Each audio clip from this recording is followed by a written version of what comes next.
Thank you, as always, for listening to Caleb vs. Self. On this episode, I get to speak with Cam from Upstate Downers. We talk about his goal with Upstate Downers. We talk about hunting ethics and traditions, as well as a couple of great hunting stories. You can find Upstate Downers on YouTube and Instagram. If you like what he's doing over there, feel free to send him pictures of your prep, your hunt, your recipes, or anything outdoors with the story behind the image.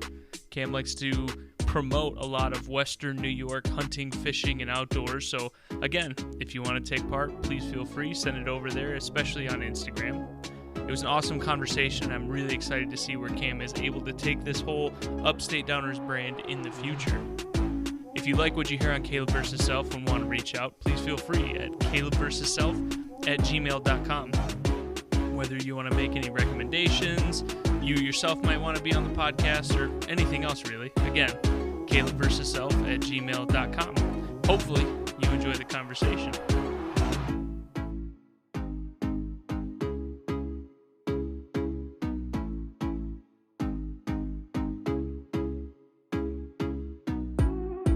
All right. As always, Cam, thank you so much for hopping on. I appreciate it. No problem. With me today is Cam from Upstate Downers.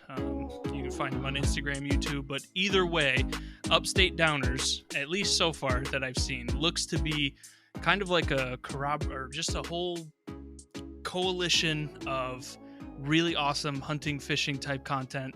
Granted, it's not completely focused in upstate New York, but it's very similar across a whole bunch of different properties. What do you feel like so far Upstate Downers has in store for you, Cam?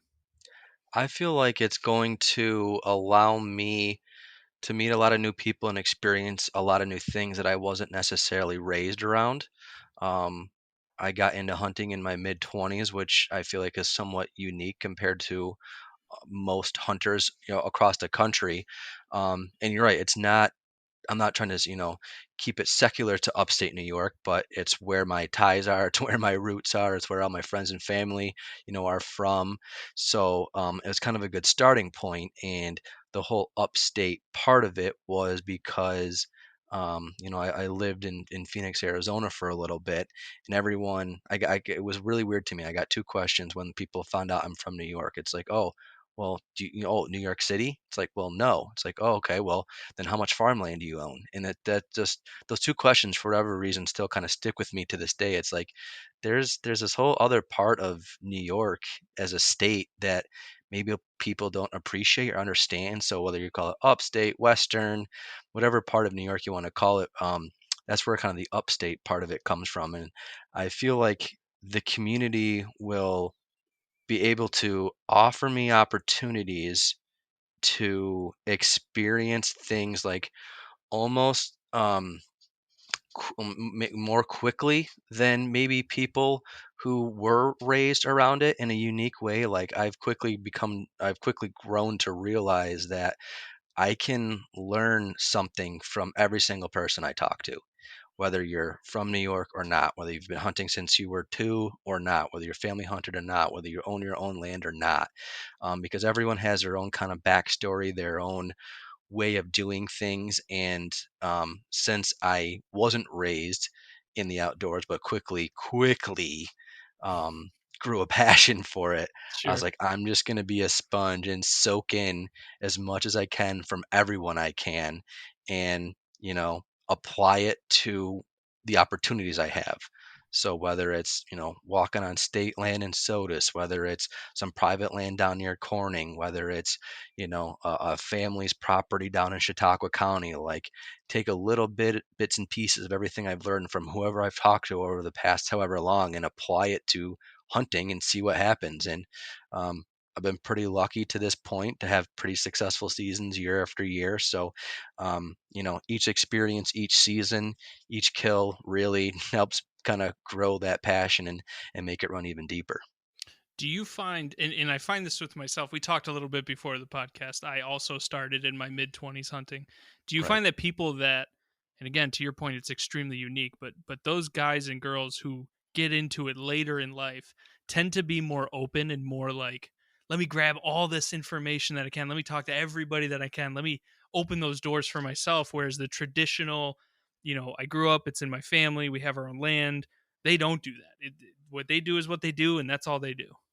I see a drastic difference from the people I talk to that were raised on it, raised in the outdoors or raised on their own farm. I ask them a question, "Oh, where'd you get that deer?" And it's like the answer is so much different than when I ask someone that got into it later and grinded it out, on public land year after year.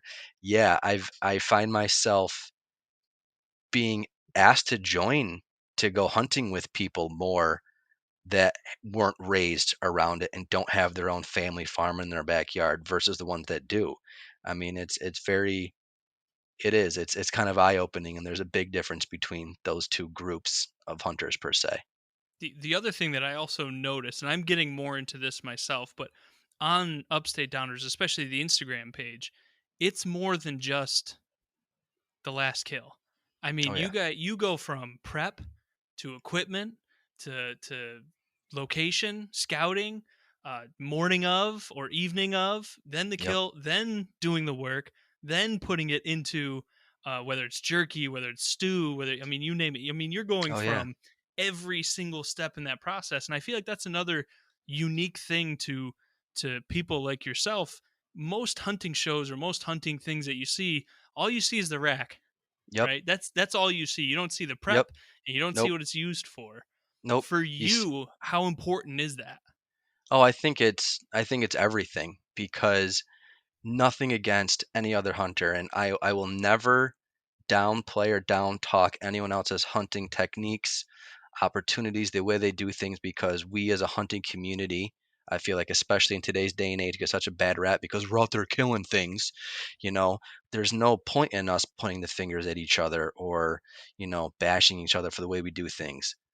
All that being said, someone that spends, the entire off season doing backpack trips in the wood just to scout, um, you know, s- out there breaking their back, putting in food plots or moving tree stands around, that sort of stuff. I have a lot of respect for people like those compared to the huge 1,000-acre farms that's a bean field just for deer that have the heated box blind that they got trail cams up and, oh yeah, go sit here and about 6 o'clock, this 8 point's going to come from the east and that 12 point's going to come from the west. Like, God bless you if you have that opportunity. That's not what upstate New York can offer hunters, if I'm being blunt. And I think because of the challenge, the reward is so much sweeter.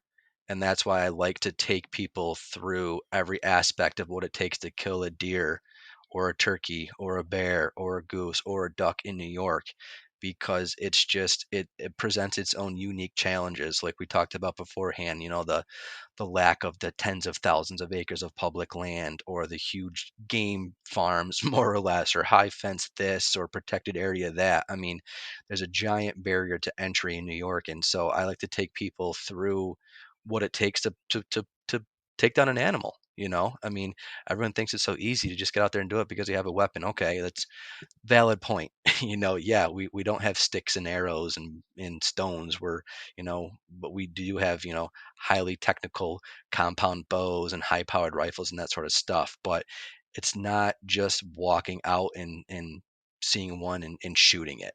It takes the off season prep.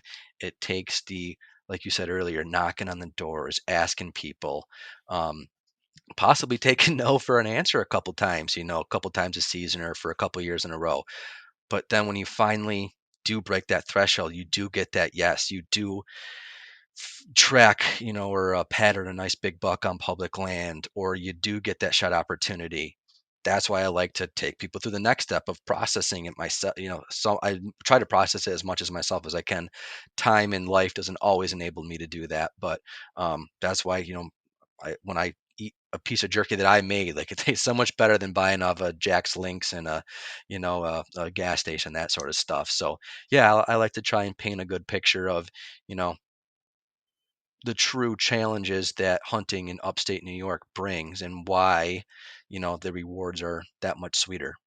So for folks that might be listening that want to get a little more involved in something like that, do they can they just send you pictures? Do they tag you on Instagram? What's the best way to kind of throw stuff your way? Yeah, I mean, definitely send me a DM, a direct message right through Instagram right now. And I personally don't have Facebook, but I know I need to get on Facebook, and we're slowly building a YouTube channel. We got some videos up there right now, but my brother and I probably got another 24 or so episodes of all various seasons in the hopper that we're slowly working on. So, yeah, I mean, I love when people send me pictures. You know, a few of my most recent posts aren't even necessarily from people I know or have direct contact with, but um, if I'd love to repost you, I'd love to hear the story. And I am, because of the barrier to entry that I mentioned, I am the last person to say, oh, this guy at the corner of 250 and 104 in Webster, New York, 14580. Like, that's just I'm not that type of guy. So Sure. maybe I'll tag a county. Sometimes what I do is get a little goofy and maybe tag like a nearby bar or restaurant or something like that. So I'll block out your face if you don't want me to do that. Most people don't seem to mind because I think they're just as proud as their trophy or their kill as anyone should be, anywhere, especially in New York though. So yeah, sending me a DM right through Instagram is probably the best way. And I might ask you a few questions. I might not post it right away because this year's been a very awesome year in terms of the Instagram where like I got like posts on deck. I'm not trying to inundate people and post too much to where maybe I hit an algorithm and get flagged or something like that. But Sure. I got a few days worth of posts kind of backed up. So I might ask you a few questions, ask you what you're comfortable with posting and not posting, and eventually it will be up there though. And I just like hearing people's stories. I mean, everyone's got their own unique walks of life, their own unique challenges they had to deal with to harvest the animal they did. So I do my best just to share the story.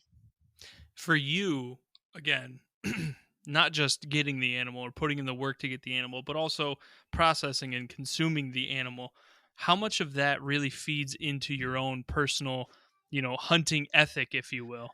So that is, we could probably do a whole podcast on that alone because I have some digestive issues with my own just health stuff, and so I think not eating processed meat is a major driver in what I do and why I like to hunt as much as I can hunt. I mean, I'll predator control and all that sort of stuff, but I'm really I'm really interested in shooting things I can eat because I think it's and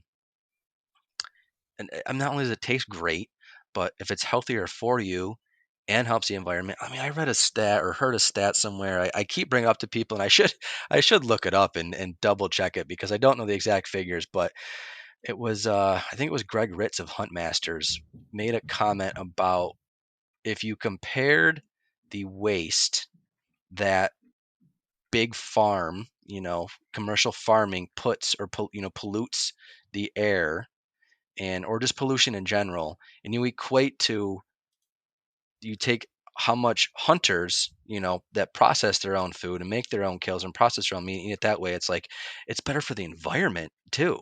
And it's just there's so many pros to the whole consuming aspect of hunting to where it's a major role and major driver in how much I hunt. I mean, it's everyone would like to go out there and put that huge buck on the wall, right? But trust me, I am the last person to get too picky. If it's coming to the end of the season and I got a tag in my pocket, if it doesn't have, if it's not like a mama with a little doe or have spots on it, I will absolutely, if it's a clean, ethical, safe shot, legal shot, season within season, I got the tag, etc. I'm absolutely taking that shot because I want the meat in the freezer. That reminds me a lot of Jim Posewitz. I don't know if you're familiar with him. I'm not. He wrote a book. I should send it to you. I actually have it right here. Nice. Beyond Fair Chase: Okay. The Ethic and Tradition of Hunting. And he kind Sure. of breaks down almost like a mini Bible of being an ethical hunter, right? How important it is to be physically fit, how Yeah. important it is to build those relationships, not just with other hunters, but property owners, Yep. what to do and how to behave on public lands and private lands. It's really like a mini Bible for that. And I feel like it's right up your alley. And it talks a lot about the things that kind of you hold really near and dear to the whole prospect of what you're doing. In that, do you ever get that inevitable question from somebody, right? Why would you kill such an animal? Why would you? And for you, right? Oh, Because I yeah. know representing the group that you represent, right? Because you are, in Yep. fact, by engaging and posting and building this community. Yep. How do you engage in that conversation, and what advice would you give maybe a new hunter in how to handle a conversation like that? That is such a good question, and I don't have a great answer. It's such I get it most from my family members because like we said earlier, I was not raised in it. So when I'm sitting there talking about how much respect I have for a turkey, or how I think it's so cool that deer can live when it's 0 degrees outside in upstate New York and blizzards and stuff, and it's like, well, how can you have this much respect for an animal and kill it? And I don't have a good answer for it. It's either something you get or it's something you don't. It really is kind of a fine line. It's rare to find someone that's like pro hunting and doesn't hunt. And it's a conversation that comes up from time to time, and the people that ask it that bluntly, I feel like they don't think about it to the extent they should. And I actually use turkey hunting as a perfect example because when I first got into hunting, obviously, I don't know, obviously, but my opinion is everyone's probably main focus when they get into hunting is deer hunting. And I went turkey hunting for the first 5 years, just because it was more time in the woods and it's half deer scouting and it's not 0 degrees. It's May in New York, so it could be up. I mean, 2 Mays ago, I hunted in 99 degrees and I hunted in 31 degrees in the same 30 days.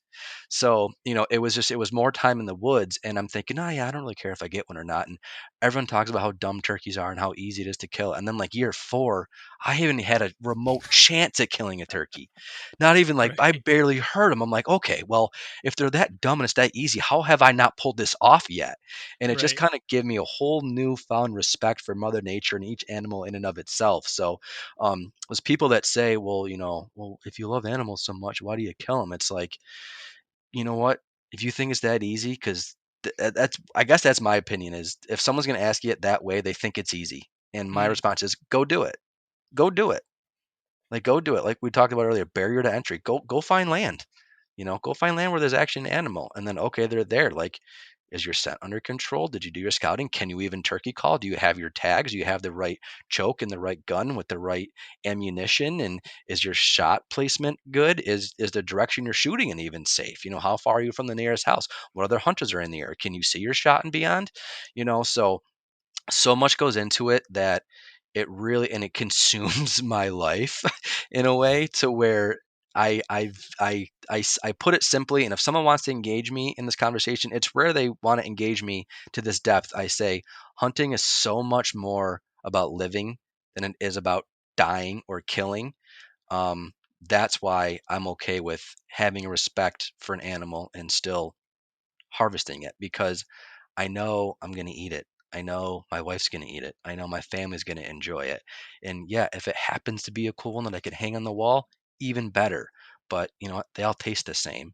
So, I mean, it's a very loaded question when someone asks that. And I haven't been asked it by too many people outside of my community, mhm. obviously, because my community are all pro hunting. But when I do get it so far, it's been from my family members. And I say, you know what? You just come with me one day, come out and with me. And if you don't want me to pull the trigger, I can't say I wouldn't pull the trigger, but Yeah. I would, I would say as long as you're okay with me killing something, come with me and see the challenges, see why it's not just walking out your backyard and shooting something. So, um, I truly believe that people either get it or they don't. And if you're at all remotely semi interested in it, or at least open to the idea of accepting it, go try it, because I promise you, you will fall in love with it within 5 minutes, like I did. I I really like that. The and I'm gonna paraphrase here because I Hmm. don't remember exactly what you said, but I know I get a little it's wordy. more about life than it is about death. Yeah. That was extremely poignant. I normally come from the conservation point of view. Yep. I mean, let's start with the very basic economics of how often or how scared people are to drive down the road and get hit by a deer, right? Yeah. Like there's lots of deer. We have to Tons. manage them, right? Yes. That's just a necessity. And that's just Yep. deer. Yep. Why not do it in such a way where my dollars for that license goes into biologists and scientists and wildlife management people to continue to care for the ecosystem Absolutely. that we have thriving. I mean, Absolutely. it's a self-sufficient cycle. It is. If you It don't want to is. participate, by all means, you don't have to. Yeah. But I do believe it's very important for people who are willing to participate to Yep. participate. Yep. I tell my mom is probably the biggest anti-hunter I know, and when Go figure. she says, "Oh, poor deer, blah blah blah," I go, "That's fine, mom. Go hit one with your car then." If that's if you're that bothered by it, then you know what? One I take off during season that's a mature animal that's killed ethically, go hit one with your car. In a way, hopefully it dies. Because you know what's probably going to happen? It's probably not going to die right away. If it is, it's a brutal, gruesome death. Yep. And what's more likely to happen, it gets injured, it can't walk around efficiently, it's going to get malnourished, it's going to starve to death, or it's going to get some flesh wound, and it's going to get some sick disease and slowly to die that way. I mean, you tell me what's more ethical. Or it's going to get a coyote. It will get a hold of it because it's injured. And Yep. I don't know if people know this necessarily, but animals don't kill animals. They just eat them. If Right. they happen to die, they die. Yeah. And Yeah. it's far more gruesome than an arrow, a Yep. well placed arrow, or a well placed bullet, or a well placed shell. Yep. I Um, agree. but neither here nor there. I'll keep going on from Sure. that. Yeah. Yeah. Yeah. For you, do you have any outside of your hunting or outdoor circle? Do you Okay. have any influences for you, people you look up to, or people you admire that directly either participated or influenced hunting or conservation in any sort of way? Um, God, it sounds so cliche, but like, I mean, Steve Rinella was a big proponent of me being interested in everything that has to do with the outdoors, not just hunting and killing and trophy hunting. I mean, I got a couple of his cookbooks and um, just his whole approach of providing, I guess, really kind of made me encompass hunting or adopt hunting as like more of a lifestyle than just a hobby or something to do or a time passer. So it's kind of big this big gap, I would say, of people that I look up to because it's either people like, way outside my circle that are like really publicly known and respected, or it's like right Right. within my immediate group. You know, I always respected the people that conservationists in general that just cared about the outdoors because I've always been that way. And like I mentioned earlier too, my mom, like she always was like, oh, you used to like have like your backyard magazine come to the house and blah blah blah, and it was all about conservation. And it's like this still is very much conservation. We just decide to reap a little bit of the benefits of helping conserve things, and Mhm. it is population management and that sort of stuff. So no, I guess I don't have any really influences other than people really really close to me or like Sure. really really far away and removed from me. I think for me, Stephen Rillenau, and to your point, right, that's a cliche one to go to, I but know. I watched what was his first television show? The Wild Within. Yep. I don't know if you've seen that. I've seen a couple episodes. There's one where I believe he's in Hawaii and they're Okay. boar hunting. Oh. And he's running off with some dogs because one guy's taking care of this boar and he's got to Mm-hmm. run up over a waterfall. Oh These geez. dogs have this pig trapped, but this pig's about to kill the dogs, right? I Oh. mean, these Yep. pigs are Oh, they're brutal, they're right? predators. Absolutely. They're boars. They're not Yeah. just like No, they're not pig. domestic Yeah, they're pigs. boars. Yeah. Perfect. Yep, they are boars. But he goes up there and he has to make a decision. Do I How do I save these dogs Yeah. because this boar is about to kill him? So he Yeah. gets up there with a buck knife and literally stabs it right Yeah. in the heart, right? Yep. Yep. Seeing that and watching the emotion and the struggle of how to deal with the situation, because it's not just that, like he comes from a very ethical perspective as well. And then of Of course course. with his show later on with Meat Eater, which to me your content has the fingerprints of Meat Oh, Eater cool. because it goes from right Oh, the yeah. prep all the way to how to consume it. Yep. Whereas I feel like growing up, whenever I saw the stereotypical whitetail show, it's Yep. 23 minutes of Exactly. some guy whispering in the woods, Yep. shooting a deer, Yep. finding it, taking the final picture, and that's all you ever see. Exactly. Nothing against the Drury's, but it's Drury Outdoors. They got their farms in whatever state they want. They're Yep. like, well, we're gonna pass on this 180-inch deer because we got a 200-inch deer that's coming in about 45 minutes, and sure enough, right on cue it walks out. I'm not saying that's easy. Obviously it took a lot of work to get there, but what drew me to Steve Ranella is he doesn't get everything every episode. I mean, it's truly what 99% of hunters go through hunt Yep. after hunt after hunt. It's not a heated box blind over a bean field that's in a high fenced in area. It's the complete opposite of that. And that's kind of I think why maybe he resonated with me the most is because even though he oftentimes focuses on public land and upstate New York doesn't necessarily have a lot of that, it's still also a giant barrier to entry. I sound like a broken record, but it's hard to gain access to some of these places, and you might gain access with no experience or background or scouting capabilities. But what are you going to do? Not go? You can't come from the couch, so you might as well get your butt out there and give it a try and learn it. And then if you do nurture that relationship with the landowner, maybe they will let you come back later this year, and then maybe you move up on the list for next season, and you drop off a bottle of whiskey or something. Say, hey, thanks for your access last season. I appreciate it. Do you mind if I keep your number in my phone, type of thing? And I think Steve does a great job, still does a great job of kind of encompassing everything that has to do with it, and not just getting something and grinding it up and making breakfast sausage out of it. I Hmm. mean, you can make all sorts of high end cuisine. I mean, not sometime last year I saw, like, I think Pittsford Wegmans had venison for sale, and it was like $80 a pound or something, like Really? absolutely ridiculous. I could probably dig through my phone, but one of my buddies snapped me a picture. He's like, I don't even know this was legal in New York. I'm like, I don't think it's legal in New York. So I don't know how they pulled that off, but maybe it was farm raised. Either way, it was some stupid price. It's like, yeah, a DMP is like what, $15? Like, you can just go put 40, 50, 60 pounds of that in your freezer on your own, and then yeah, you can have your burgers, but you can also do sirloin. I mean, just eating it is such a huge portion of it, and that was what drew me to Steve Ranella and really had me hooked on Meat Eater. Was it's in the title, it's Meat Eater. It's like it's about providing for your family food and the camaraderie of it all, and instilling, I don't know, instilling like certain morals and generations after you type of thing, to where it's not just loading a gun and walking out into the woods. What's the if you don't mind me asking, without being too graphic, I don't know who That's will fine. end up listening to this, That's fine. but what have you done for you that's a little more experimental than the breakfast sausage? Like, what's the most outside you've gotten with some of the way that you maybe prepared some of the stuff you've gotten? So the last deer I got last year, and so far both doe this year, I've been experimenting with the heart.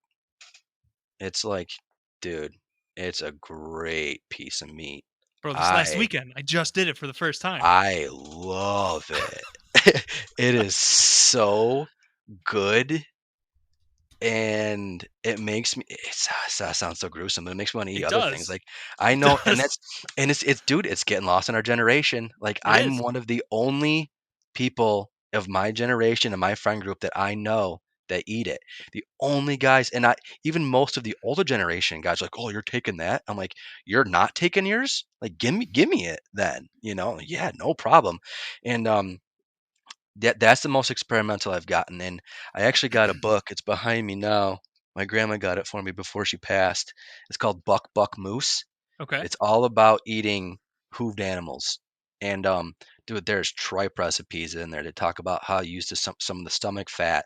There's deer tongue recipes.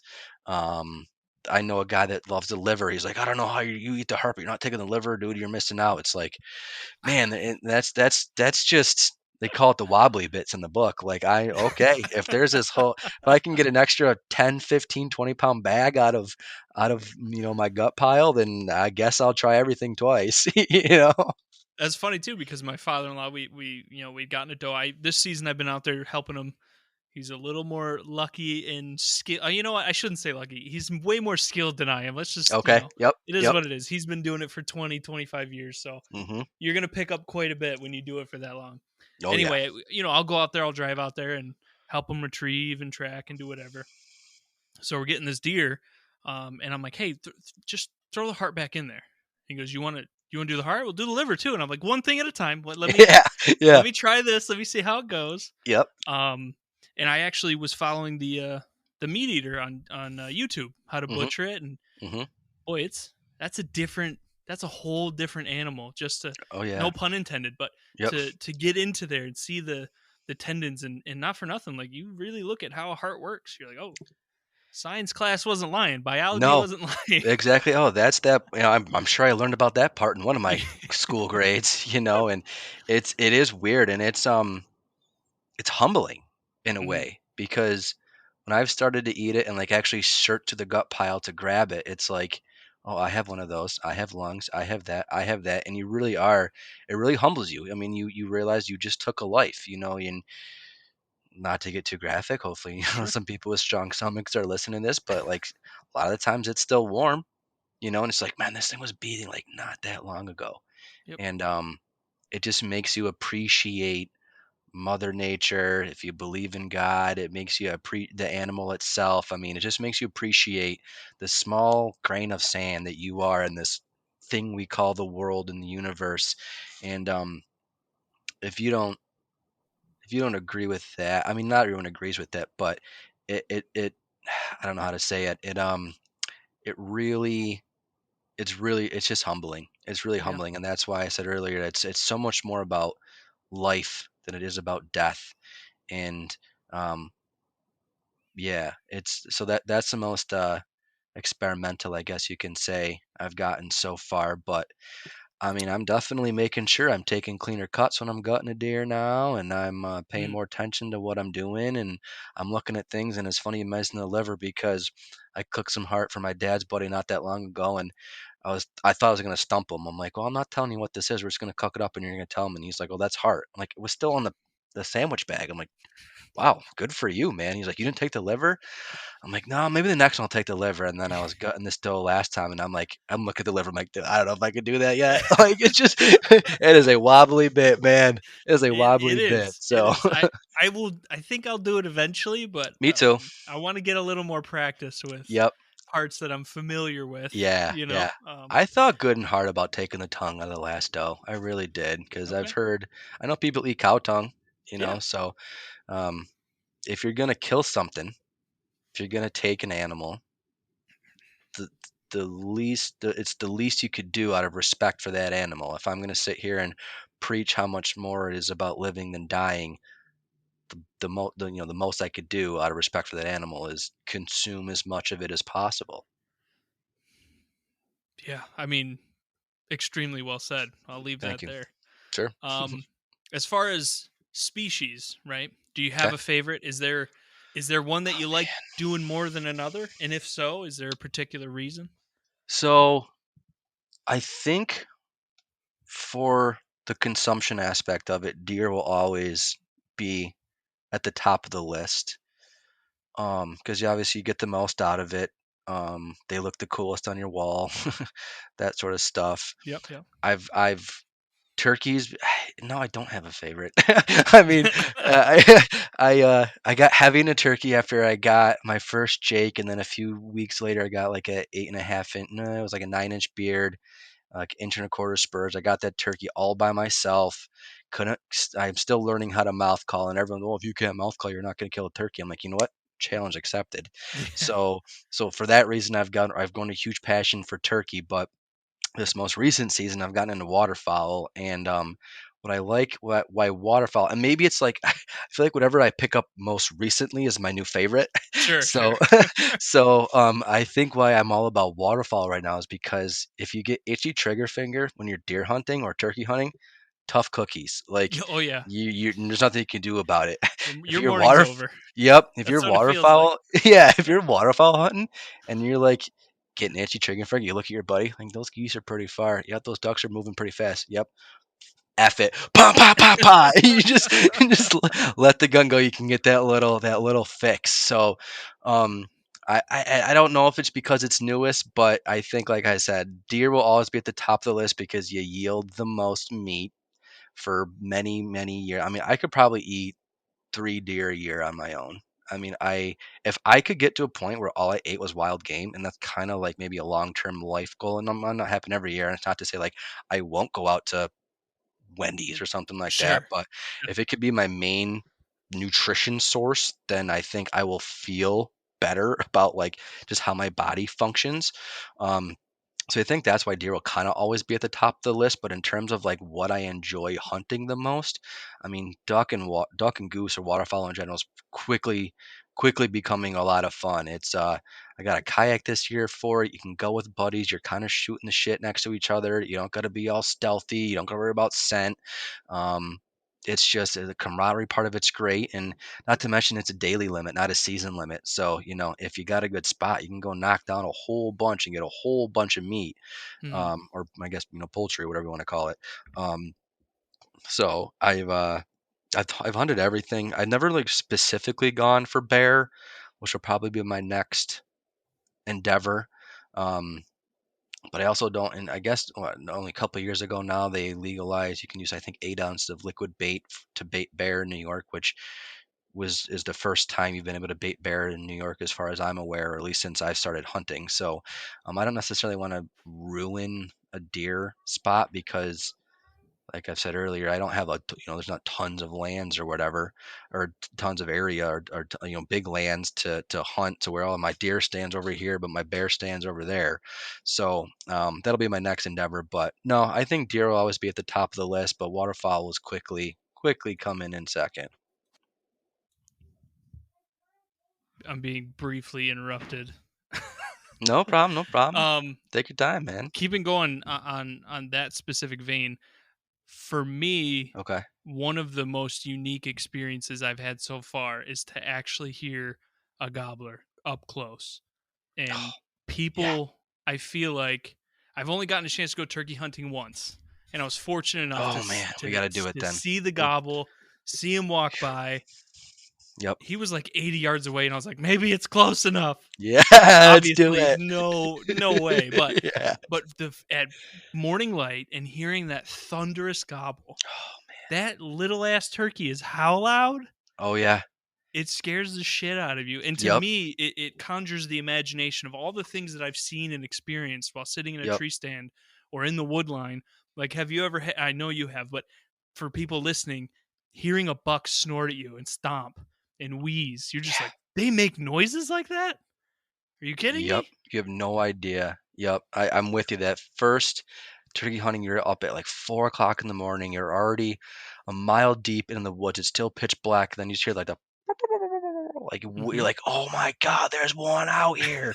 And like my first thought is always like, it sounds so far away, and I initially think there are so many animals between me and that turkey right now.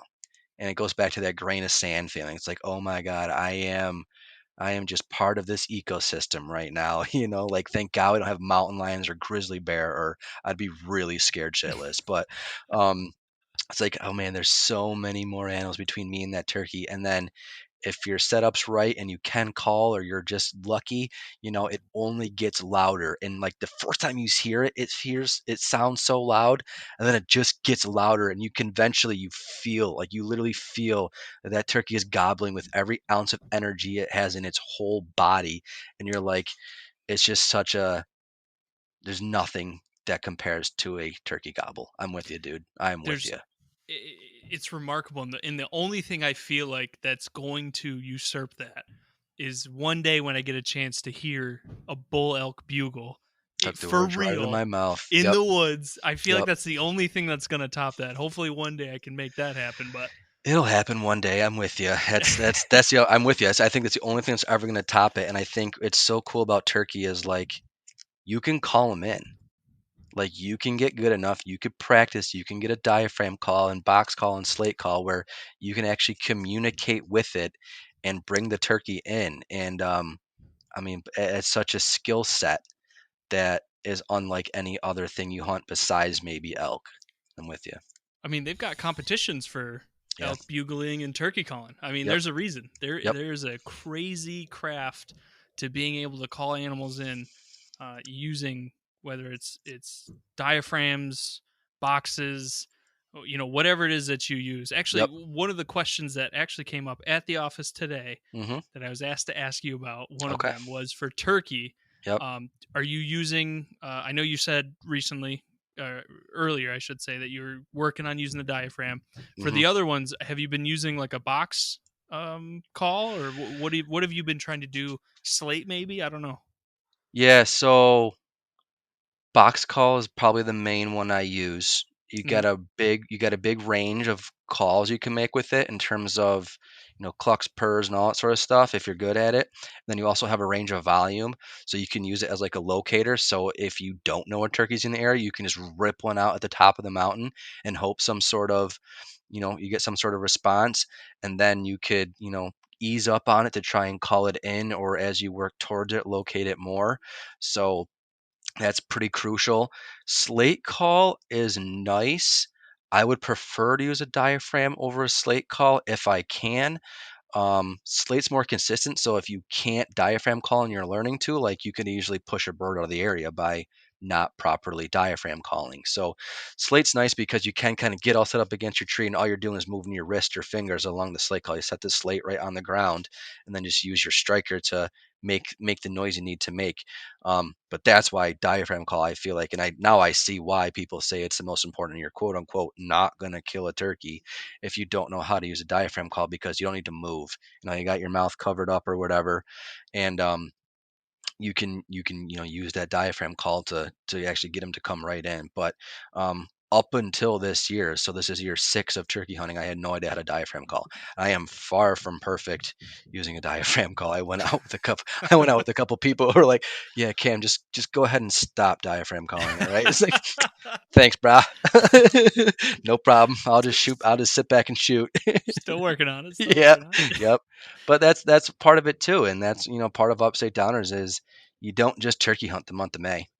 I mean, I got my diaphragm calls in a CD, yes, a CD, in my truck right now, right now with turkey calls, and so in the next few months here, I'm gonna start popping that bad boy back in and putting my diaphragm calls I'm in my mouth as I'm driving around, because the last thing you want to do is try and figure it out when you hear that gobble, when you know there's a turkey in the area, when you roosted one the night before, that sort of stuff. So let's talk about the video that is on YouTube. Okay. 20 yards away from you, a black bear snuck up on you two. You and your brother, correct? If I'm not Yep. mistaken. It was my Um, brother's first time out hunting ever. Anything ever. I don't think he even had his license. Eh, I don't know if he had his license. He was just filming me. I mean, he didn't have right, he didn't have a gun. right, So right, we right. were completely legal. He maybe had his license, but he wasn't the shooter. He was just filming me. And the video, dude, I know it sounds like every other hunting video or any other fishing story, but like, the video doesn't do it justice. That bear was a lot closer than I make it look in that video. But I will never forget that, because we were actually a little late. I mean, we left that morning, so I think we left the house at 2 o'clock to get down to outside of Corning by before sunrise.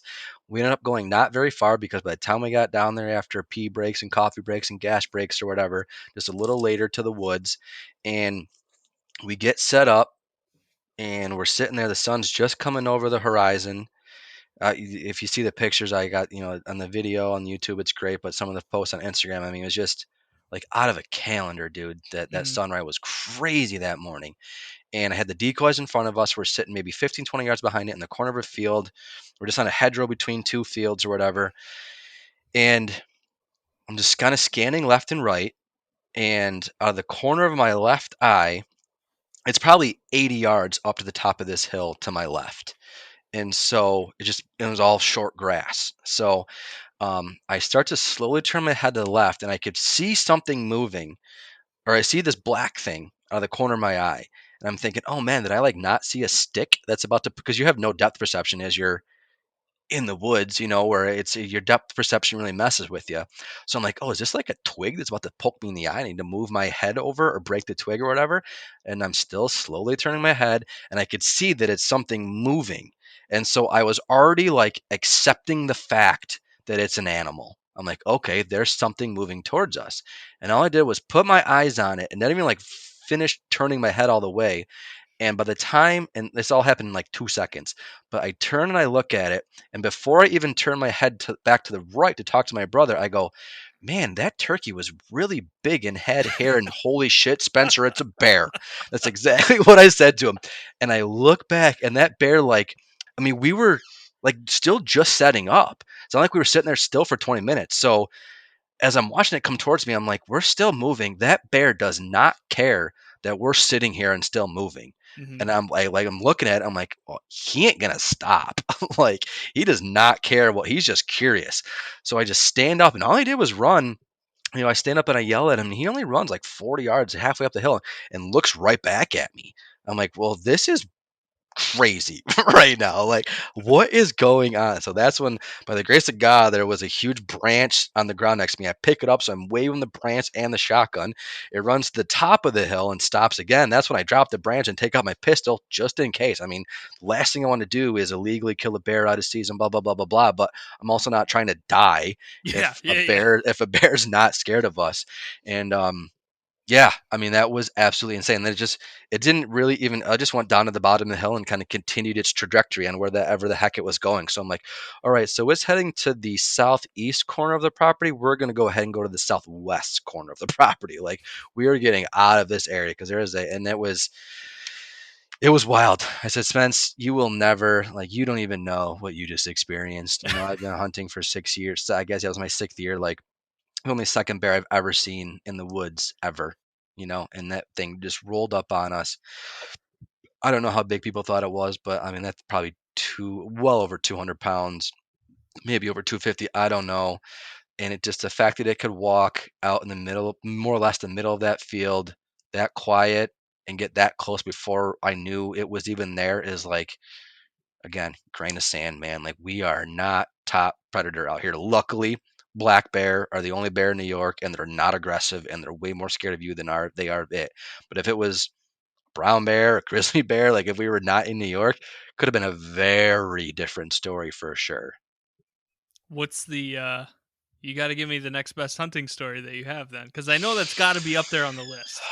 It's got, I mean, running into a black bear like that, especially with your brother when it's his first time, I'm guessing Yeah. is in the top 3 minimum. Oh yeah. I would say, yeah, you nailed the number on the top of the head because I'm struggling between two right now.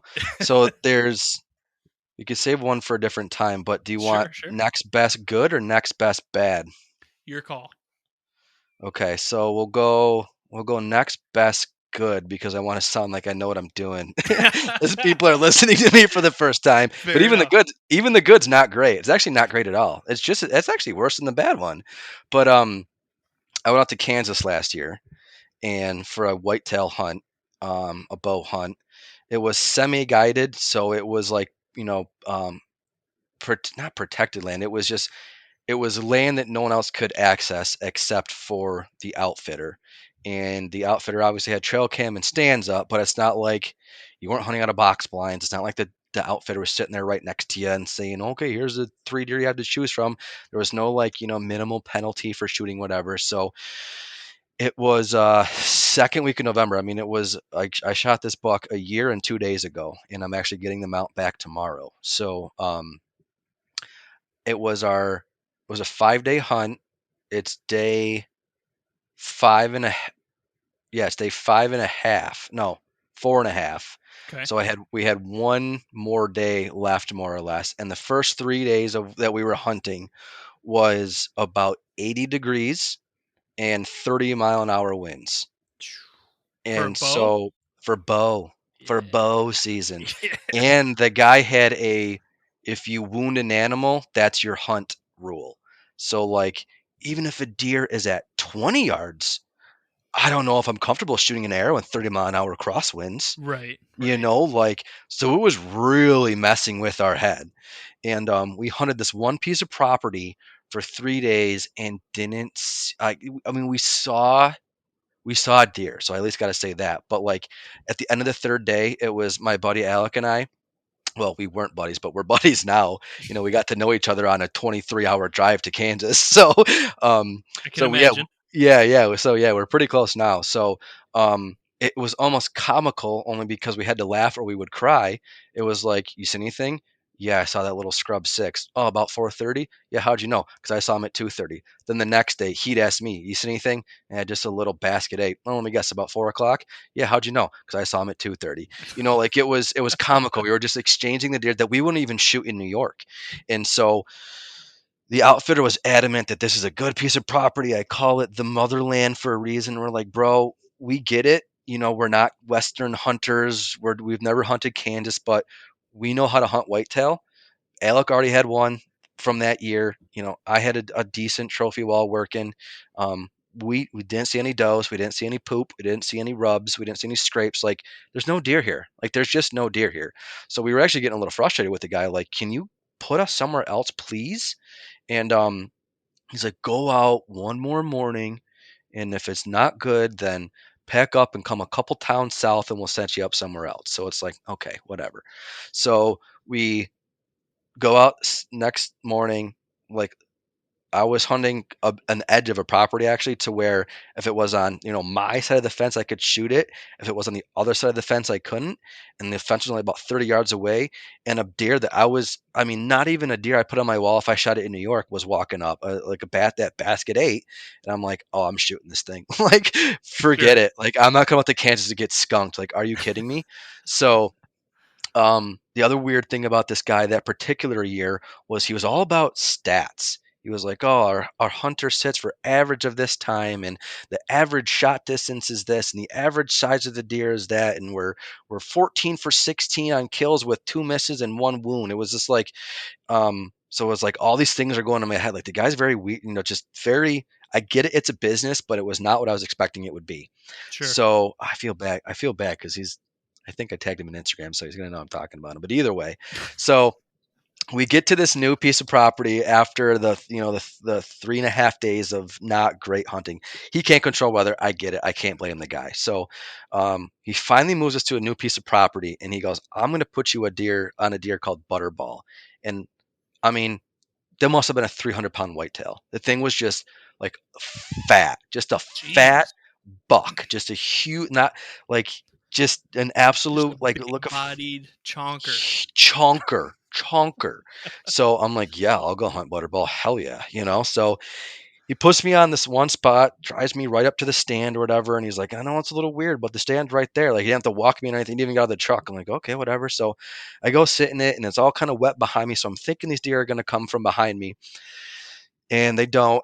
And I actually am texting my boss saying, I'm not going to be in the office this week. Like, we're going to try and talk the outfitter into one more full day of hunting before we drive, 2 days back or whatever. So no sooner am I texting my boss than do I see, and this deer's probably 350 yards out in the middle of an alfalfa field, but he's running slowly. And my first thought was, that deer has like half the size of legs that a deer should have, just like little nubs running underneath him because he was so fat. I'm like, oh my God, it's Butterball. And Kansas and a lot of probably westerns. I've only ever hunted Kansas in terms of like western states. That's really even central, but it's a lot of nothing separated by creek beds that are either have a little creek still running through them, or like they're completely dried up. So there's two giant alfalfa fields on either side of this creek bed, and then one to the north of it. And I see this deer run across east to west into the creek bed that I'm in, but he's still 300 yards out, and the wind's blowing up in my face. So I'm like, well, this deer's not gonna come down this way, because they don't walk with the wind. Right. And so whatever, I see him come in. I stand up, I clip on. I'm waiting there, stand there for a half an hour, scanning, looking for any movement. Don't see anything. Sit back down, finish my text to my boss. No sooner do I sit back down and look back up, do I see another deer, which, hindsight being what it is, see another deer running west to east into the creek bed. And I'm like, okay, this one's like less than 100 yards out. So stand back up, clip back on, I'm ready to go. And I'm like, well, he's still not going to come this way because deer don't, they walk into the wind, not with the wind. Well, not this one. I see movement, and I'm just watching him. He works all the way 100 yards to about 15 yards in front of me. I come to full draw when he's about 30 yards away. He slowly, finally starts to turn broadside because he was dead on with me the whole time. Okay. Finally, slowly starts to turn broadside. I squeeze the release and I hear and the deer jumps back to about 23 yards and just says he's completely hard quartering away now, but he's completely turned back around looking right at me. He's scanning the ground, then looking right up at my stand, and then looking back down and scanning. And I'm thinking, how is there not blood piling out of the side of this deer right now? Like, and I'm looking at it and I'm looking where my shot placement was. I'm like, oh my God, I hit a branch. And like in a split second, I thought three different things. I thought, I can't believe I drove all the way out to Kansas to ruin my hunt by hitting a branch at 15 yards.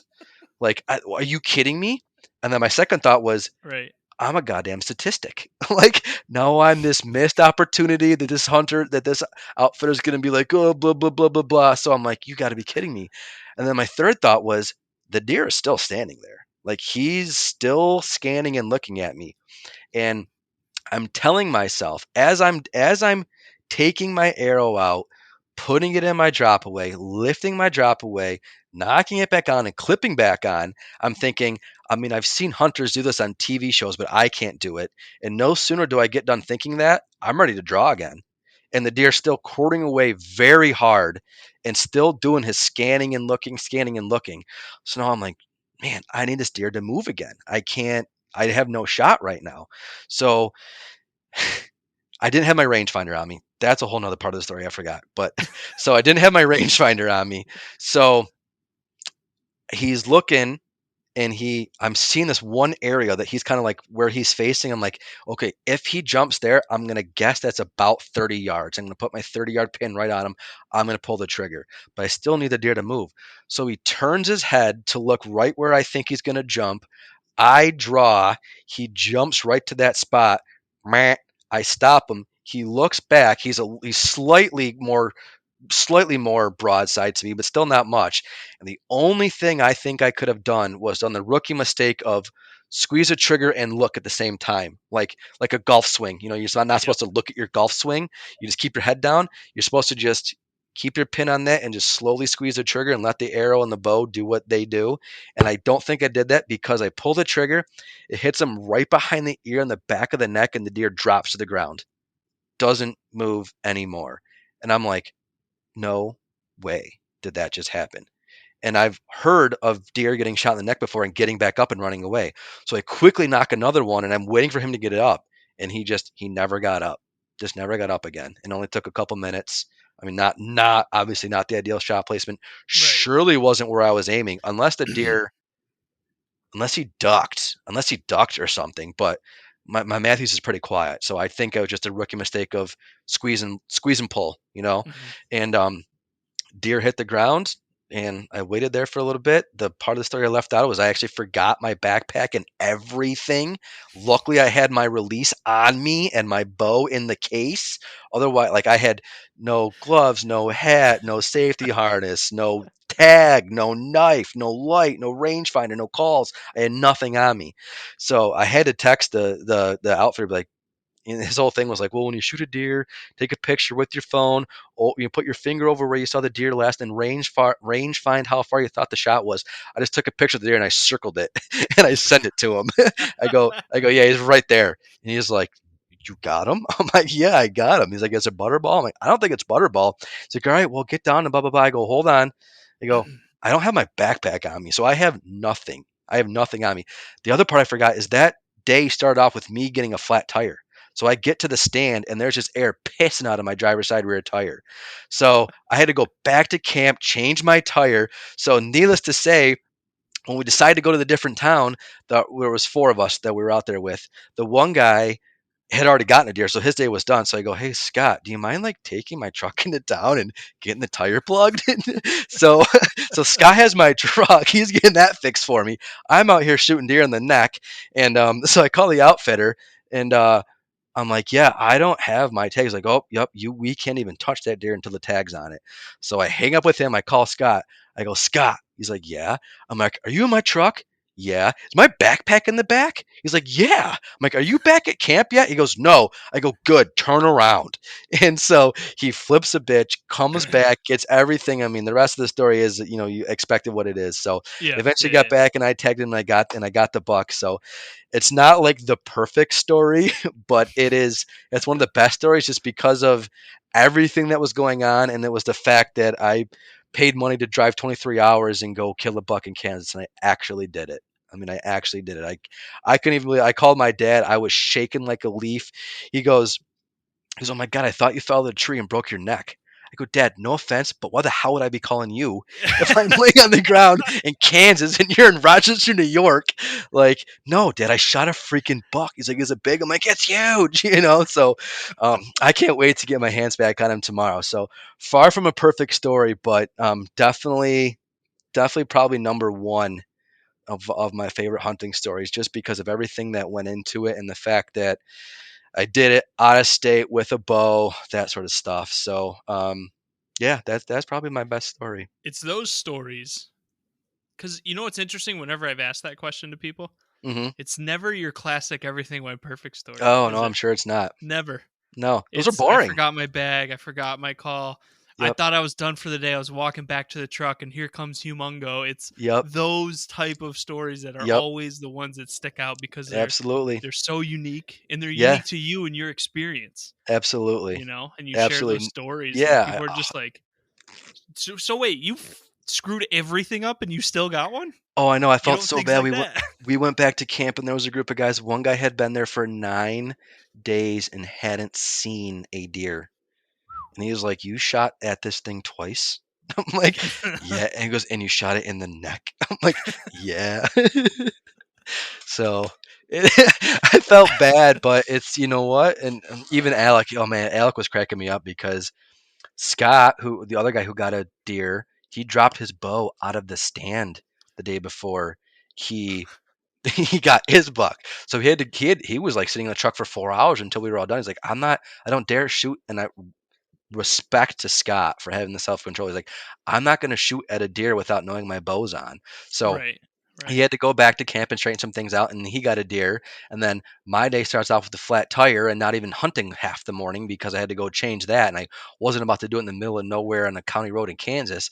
So I'm I'm telling Alec, I'm like, maybe you need some bad luck, maybe you need some bad luck first to get some good. He's like, I'll go lay in the freaking road, bro. Like he was not happy. So, but yeah, it's surely a unique story. I can't imagine there's too many more out there, but to your point, the perfect situation, like those stories, like I won't say they're a dime a dozen, but they're just you could tell them in 2 minutes. There's no picture to paint, and then I mean, a kill's a kill, a trophy's a trophy. So hats off to you, that's amazing. But um, there's definitely some uniqueness to some of the experiences that you have, and it comes with time in the woods, and that's the one thing that I think why I decided to start documenting some of this stuff. And I could have just gotten to hunting and not cared about talking to you about this type of stuff, or just doing, recipes and filming things and having Instagrams and doing podcasts and stuff. But um, it's all about time in the woods, and you learn more the more you do it. And that's what I think I like about my friends is, and why I thought it was a cool community to kind of promote in a way was, we don't all have the perfect schedules, the perfect lives to, drop what we're doing and go hunting for a backpack week with our, elk tag in Montana that we've been buying points for, preference points for years and years. So we make the most out of what we have, and luckily we're pretty all successful at it. I mean, I'm sure some of my friends have just as cool stories that they'd love to tell you someday, and that's why I do some unique things too, or what I think is unique. And I've only done one so far. I still want to do another, but we filmed a lot this turkey season, and I never even pulled the trigger. So it's like, okay, I got all this footage. How do I wrap up? How do I make people that if when once it's on YouTube, how do I make people interested in tuning into 2021 turkey season when I didn't kill anything in 2020? So I did what I call a turkey talk. So I just set up a bunch of GoPros on my deck, had a bunch of friends over who are all turkey hunters, just hit record on them all, and cracked some beers, grilled some venison, cooked some turkey, and just talked about the season. One dude got a slammer, another dude got another one, and everyone else had similar struggles like I did. And it's like, let's talk about it, because it's we can. One thing about the hunting community is everyone can respect failures. Yeah. Everyone loves to hear about maybe the turkey that wasn't, or the deer that never was, or how you had a missed opportunity. So, um, I plan on doing more of those. I want to do a deer talk. That's how I'm going to start doing it kind of at the end of every season. So I'll keep you in the loop for that too, because it's just it's cool. It's different. You shoot the shit with your buddies. You laugh. You joke. You learn a ton from each other about what worked, what didn't work. How would you find yourself in this situation? What would you do differently? And all you're doing is bettering your chances for a successful next season. Cam, I cannot wait until it comes out. Number one, I cannot wait to hopefully get invited to one. And Absolutely. on top of that, I appreciate all of your time. Thank you for the stories. Thanks for sharing. Let me ask you all No these problem. questions. But No problem. again, thanks for everything. For anyone listening, Upstate Downers, check it out on Instagram for sure. Hopefully, here in the near future, we'll get some more YouTube content. But there is a You really will. cool turkey hunt up there where they ran into the black bear. Check it all out. If you want to send him some stuff, again, DM through Instagram, send it out to Cam. Yep. He's more than willing to check it out, tell your story. Again, Yep. thank you so much. Hopefully it all comes out pretty soon. No problem, Caleb. It was an absolute pleasure, man. I enjoyed talking to you. All right, brother.